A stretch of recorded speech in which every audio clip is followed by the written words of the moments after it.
اگر ان کا انتقال ہو جائے تو یہ حکومت حضرت امام حسن کو واپس لوٹائے گی، امام حسن کو۔ دوسری شرط کیا ہے جتنے ہم پر قرض ہیں وہ سارے امیر معاویہ بیت المال سے ادا کریں۔ تیسری شرط رکھی گئی کہ ہم سے صلح ہے، ہمارے بندوں سے بھی صلح ہے۔ بس انہوں نے دستخط پہلے کر دیے تھے، آپ نے یہ تین شرطیں لے کر سائن کریں۔ سبحان اللہ، سبحان اللہ۔ حضرت امام حسن نے صلح کی، بیعت کر لی امیر معاویہ کے ہاتھ، اور پھر امام حسین نے بھی بیعت کی، اور ان کی بیعت جو ہے وہ آخر دم تک امیر معاویہ سے کوئی شکایت ان کو پیش نہیں، ایک بھی شکایت نہیں ہوئی۔ حضرت امام حسن مجتبی رضی اللہ تعالیٰ عنہ کو آپ پھر اپنا علاقہ چھوڑ کے پھر مدینہ تشریف لے گئے، کوئی حکومت ان کو سوچو، آپ کے ساتھ بڑی زیادتیاں کی گئی زندگی میں، بڑا ظلم و ستم آپ کے ساتھ جو ہے وہ روا رکھا گیا، جیسے لوگ آپ کو تانے دیتے تھے انہوں نے آپ کو بڑی بڑی سخت سزائیں بھی دی۔ کبھی کسی نے آگے آپ کے پاؤں کے اوپر کھونٹی رکھ کے لوہے کی نیزے والے اوپر رکھ کے اوپر سے دبا دیے، سوراخ کر دیا، سخت سے سخت سزا آپ کو دی، یہاں تک کہ آپ کو 6 مرتبہ زہر دیا۔ پہلی مرتبہ جب زہر دیا گیا تو آپ کے پیٹ میں تکلیف تھی، سرکار کے روزے پہ گئے، روزے کے سامنے سے جو راستہ گزرتا ہے اس کی مٹی اٹھا کر لگائی، مٹی لگنے کی دیر تھی رب نے شفا عطا، پھر زہر دیا گیا، پھر دیا گیا، پھر دیا گیا، پھر اتنا زہر دیا گیا، چوتھی مرتبہ جب زہر دیا گیا بڑا اثر کر گیا تو حضرت امام حسن مجتبی سرکار کے روزے کے سامنے گئے، عرض کیا سارے زمانے کو شفا دیتے اپنے بیٹے کو بھی شفا عطا، پھر شفا ہو گئی، یہاں تک کہ 6 مرتبہ جب زہر دیا گیا، پھر زہر اتنا اثر کر گیا، حضرت امام حسین نے آپ کا سار اپنی گود میں رکھا، جگر کے ٹکڑے کٹ کٹ کے منہ کے راستے سے باہر، حضرت امام حسن کے چہرے کا رنگ زرد ہو چکا، امام علی مقام آپ کا خون صاف کرتا، جو بوٹیاں نکلتی تھی ان کو صاف، چہرے پہ آپ پھیرتے تھے اور کہتے تھے بھائی یار بتاؤ آپ کا قاتل کون ہے؟ اور کتابوں میں اور طرح لکھا ہے، میں سبا سنابل سے سنا رہا ہوں، جو میر عبد الواحد الگرامی سے اللہ چیزیا کے بزرگوں کی کتاب، عقائد کے سلوک کی کتاب، وہ کہتے امام حسن حسین نے پوچھا بتاؤ کون ہے؟ حضرت امام حسن نے فرمایا پوچھ کے کیا کرے گا؟ اس وقت یہ حال ہے، حوصلے کا حال ہے، تحمل مزاجی کا حال ہے، برداشت کا حال ہے۔ حضرت امام حسن مجتبی رضی اللہ تعالیٰ پوچھ کے کیا کرے گا؟ حضرت امام حسین نے فرمایا جو بھائی بھائی کے قاتل کے ساتھ کرتا وہی کروں گا۔ انہوں نے فرمایا گواہ ہو جا میں نے معاف کر دیا، تو بھی معاف کر، میں نے کیا تو بھی معاف کر، اور میں تجھے گواہ کرتا ہوں کل قیامت کے دن رب مجھ سے پوچھے گا بول کیا چاہتا ہے، بول تجھے کیا چاہیے۔ حضرت امام حسن کا یہ جملہ لکھا ہے سما سناول میں، میر عبد الواحد الگرامی نے جو خود سید ہے، سید زادے ہیں، اونچے درجے کے مرتبے کی ہستی ہے، جس کو اعلیٰ حضرت نے بڑا سلام کیا ہے اپنی کتاب میں، ان کا بڑا ذکر کیا ہے، وہ فرماتے ہیں حضرت امام حسن مجتبی نے امام حسین سے فرمایا بھائی تو بھی معاف کر میں بھی کرتا ہوں، اور ساتھ تجھے گواہ کرتا ہوں کل قیامت کے دن رب پوچھے گا بول کیا چاہتا ہے، میں عرض کروں گا مولا میرا قاتل لائے جائے، میری شہادت کا سبب بنا ہے۔ حضرت امام حسین فرماتے ہیں لا کے کیا کرو گے؟ فرمایا اس کا ہاتھ پکڑ کر جنت میں داخل کر دوں گا۔ یہ حوصلہ ہے، یہ مرتبہ ہے۔ حضرت امام حسن مجتبی رضی اللہ تعالیٰ عنہ 45 سال کچھ ماہ ربیع الاول شریف کے مہینے کے اندر آپ کا وصال، آپ کی شہادت ہوئی۔ جب نبی اکرم صلی اللہ علیہ وسلم کا وصال ہوا اس وقت آپ کی عمر صرف 7 سال اور کچھ ماہ، 13 حدیثیں آپ نے روایت کی ہے سرکار سے۔ ایک روایت اس وقت میں سنانا چاہتا ہوں وقت کی نزاکت کے اعتبار سے کہ آپ کا وقت ضائع نہ ہو۔ حضرت امام حسن کہتے ہیں سرکار سے براہ راست میں نے سنا، کیا حدیث کہتے ہیں من جاءہ الموت وہو یطلب العلم لیحیی بہ الاسلام وبینہ وبین النبیین درجۃ واحدہ، کہتے ہیں جس شخص کو اس حال میں موت آئی کہ وہ علم حاصل، دین کا علم حاصل کرنے کی طلب میں لگا جس سے اسلام کی اشاعت ہو سکے، پڑھتے پڑھتے موت آ جائے، قیامت کے دن اس مرنے والے شخص اور نبیوں کے درمیان جنت میں 1 درجے کا فرق، سبحان اللہ کی آواز سے۔ امام حسن مجتبی نے 13 روایت حدیث کی آپ فرمائی، اور وہ حدیث جو میں سنا رہا تھا اس کو پوری کر کے بعد ختم کرتا ہوں۔ آقا کونین صلی اللہ علیہ وسلم نے چادر ڈالی تھی، حضرت علی شیر خدا پشت کے پیچھے تھے، یاد ہے نا؟ کیا بھول گئے؟ یہ بتا دو نا میرے اہل بیت کا معاملہ کیا ہے. اس وقت سرکار نے پھر دعا کے لیے ہاتھ اٹھائے، عرض کیا مولا یہ میرے اہل بیت ہے. ساتھ پھر سرکار نے دعا بھی وہی مانگی، ان سے ہر قسم کی ناپاکی دور کر، رجس دور کر، الزام دور کر، ان کو ایسی طہارت دے جیسا طہارت کا. جس کے گھر میں یہ آیت اتری تھی وہ گھر کس کا؟ حضرت ام سلمہ جنہوں نے واقعہ کربلا کی زیادہ تر حدیثیں انہی کی روایت سے. حضرت ام سلمہ نے یہ سارا منظر دیکھا، سرکار نے چادر پھیلائی ہے، نیچے لے آئے، آگے بڑھ کے کہتی آنا معہم یا رسول اللہ، آقا میں بھی تو ان کے ساتھ ہوں، مجھے بھی آنے دو.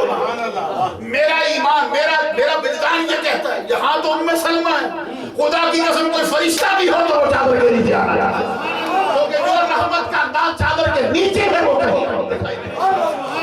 آقا کونین صلی اللہ علیہ وسلم نے جب سنا ام سلمہ کہتی سرکار میں بھی ان کے ساتھ ہوں، مجھے بھی آنے دو. سرکار نے جواب میں فرمایا انت علی مکانک، تو اپنی جگہ پہ ٹھہر، نہ ادھر کدھر آتی. کوئی عقل کا اندھا یہ نہ سمجھ بیٹھے کبھی سرکار کی بیوی اہل بیت نہیں. سرکار نے کہتے اگر ہوتی تو آنے کیوں نہیں دیا. میں نے کہا ذرا سن تو زینا گلا جملہ بھی سرکار نے. سرکار نے فرمایا انت علی مکانک، تو اپنی جگہ پہ ٹھہر، انت علی خیر، تو میرے نزدیک پہلے ہی نیکی بھلائی میں اہل بیت ہے. اچھا آپ کو کہہ سکتے دیکھو جی اگر اہل بیت تھی آ جاتی تو کیا فرق پڑتا؟ میں نے کہا فرق پڑتا ہے. کیوں؟ اس لیے کہ چادر کے نیچے حضرت علی ہے. عظمت اپنی جگہ پہ حق ہے، لیکن شریعت کا مسئلہ ہے ایک چادر کے نیچے محرم غیر محرم نہیں آ سکتے. نہیں سمجھا سکا ہوں میں.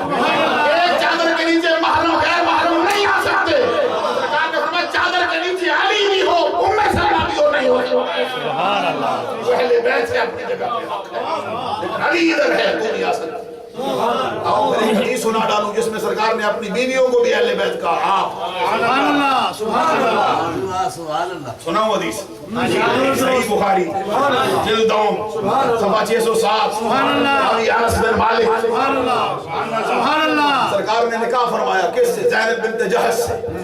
زینب بنت جہش کون؟ سرکار کے پھپھی کی بیٹی جن کا نکاح حضرت زید سے کیا تھا. جب سرکار نے نکاح کیا سرکار نے فرمایا یہ بیٹی آئے گی اس کے نکاح میں. تو خاندان قریشی آپ کو معلوم ہے عرب میں قریشیوں کا قبیلہ کتنا اونچا ہے. سرکار کا فرمان ہے القریش سعادت العرب، القریش خالصۃ اللہ. قریش اللہ کے برگزیدہ لوگ، قریش اللہ کے چنے ہوئے لوگ، قریش عرب کے سید ہیں. اور ایک روایت میں سرکار نے فرمایا رب نے قریشیوں کو 7 خصلتیں ایسی جو پوری دنیا میں نہ سے پہلے کسی کو ملی ہیں نہ بعد میں مل سکتی. سرکار نے فرمایا اس میں ایک ہی ہے کہ میں آیا ہوں قریشیوں سے، میں آیا ہوں. دوسرا سرکار دو جہاں صلی اللہ علیہ وسلم نے فرمایا رب ذوالجلال نے قریشیوں کے نام کی صورت رکھی ہے قرآن میں. ایلاف قریش، قرآن میں نام آیا. آقا کونین صلی اللہ علیہ وسلم بڑے مرد فرما من ہانا قریش فقد ہانہ اللہ، جو قریش کی توہین کرے رب اس کی توہین کرے. سرکار دو جہاں صلی اللہ علیہ وسلم فرما من حب قریش فقد حبنی، جو قریش سے محبت کرے مجھ سے کرتا ہے. قبیلہ قریش کے جو افراد ہیں کسی کو اپنی ٹکر کا نہیں سمجھتا. یہاں پہ جب مدینہ شریف میں آئے تھے جنگ لڑنے کے لیے، جنگ بدر، تو انصار مدینہ سے لڑنے آئے تھے تو آگے سے یہ عتبہ تھا اور شہبہ تھا اور ولید، 3 بندے آئے تھے لڑنے کے لیے. انہوں نے پوچھا بتعارف کراؤ کون ہو تم؟ وہ انصار مدینہ نے کہا سرکار کے غلام ہیں. انصاری قبیلے کے بندے کہتے نہیں تم کھیتی باڑی کرنے والے لوگ ہو، تمہارے ساتھ ہماری تلواریں ٹکرائے یہ ہماری شان کے لائق. زمین میں ہل چلا کے تم روٹی کھاتے، ہمارے ساتھ تمہاری تلوار ٹکرائے لوٹ جاؤ. تو سرکار کو آواز دے کر نہیں ہماری ٹکر کے بندے لاؤ. قریشی کسی کو اپنا مقابل سمجھتے نہیں. تو پھر سرکار نے فرمایا قم یا علی، یا عبیدہ. 3 بندے اٹھائے سرکار نے، حضرت علی کو اٹھایا، حضرت حمزہ کو اٹھایا، حضرت عبیدہ بن حارث بن عبد المطلب. یہ حضرت حمزہ چچا ہے تو عبیدہ سرکار کے چچا کے بیٹے ہیں. عبیدہ کی ساری اولاد اہل بیت ہے. حضرت عبیدہ کی ساری اولاد بھی اہل بیت. ان پر زکات حرام ہے. 5 خاندان ہیں، آل علی، آل جعفر، آل عقیل، آل حارث بن عبد المطلب. اور آل عباس بن عبد المطلب، حضرت علی کی ساری اولاد، حضرت جعفر طیار کی ساری اولاد، حضرت عقیل کی ساری اولاد، حضرت عباس بن عبد المطلب کی ساری اولاد، حضرت عبیدہ بن عبد المطلب کی ساری اولاد. بلند آواز سبحان اللہ. سبحان اللہ. میں یاد کر رہا تھا آپ کی خدمت عالیہ میں، سرکار دو جہاں نے فیصلہ فرمایا کہ اس کا نکاح زید سے ہوگا. تو قبیلے والے مانتے نہیں تھے، ناراض تھا کہ یہ غلام بندہ ہے، بکتا بکاتا آیا ہے، تو ہماری بچی اس کو کدھر دے رہے. تو رب نے فرمایا فیصلہ مصطفیٰ کر دے، پھر کسی کو کوئی غلط ہے. لیکن اب مسئلہ یہ تھا کہ حضرت زینب خاندان کی عورت زید کے ساتھ نباہ نہیں ہو سکتی. کس کا قرآن میں کہ فلما قضا زید منها وطرا، علیحدگی ہو گئی، غرض ان کی نکل گئی. تو رب ذوالجلال نے پھر فرمایا مصطفیٰ پہلا فیصلہ تیرا تھا، اب فیصلہ ہمارا ہے. سبحان اللہ. سبحان اللہ کہو نا. پہلا فیصلہ تو نے کیا تھا، اب ہم فیصلہ کر رہے ہیں. سرکار نے فرمایا کیا؟ رب ذوالجلال نے فرمایا جب تو نے فیصلہ کیا عورت بولی تو نہیں. سبحان اللہ. بے شک ناراض تھا لیکن یہ تو نہیں نہ بولی. فرمایا اب حکم کیا ہے؟ فرمایا اب نکاح تو کرے گا اس کے ساتھ. اس عورت کو انعام دیں گے ہم. مصطفیٰ کے نکاح میں آئے. تو زینب بنت جہش کے ساتھ جب سرکار نے نکاح کیا اس دن سرکار راضی بڑے تھے کہ رب نے حکم دیا.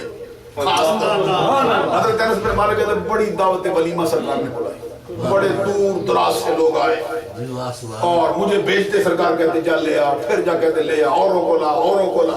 کہتے میں جاتا چکر لگاتا مدینہ شہر کا جو ملتا لاتا. سرکار کی دعوت ولیمہ میں شمار ہو جاتا. وہ آتے لوگ اور بیٹھ جاتے، آ کے کھانا کھاتے رہتے. آگے تشریف لے نعرہ تکبیر، نعرہ رسالت. حضرت علامہ مقصود احمد قادری صاحب.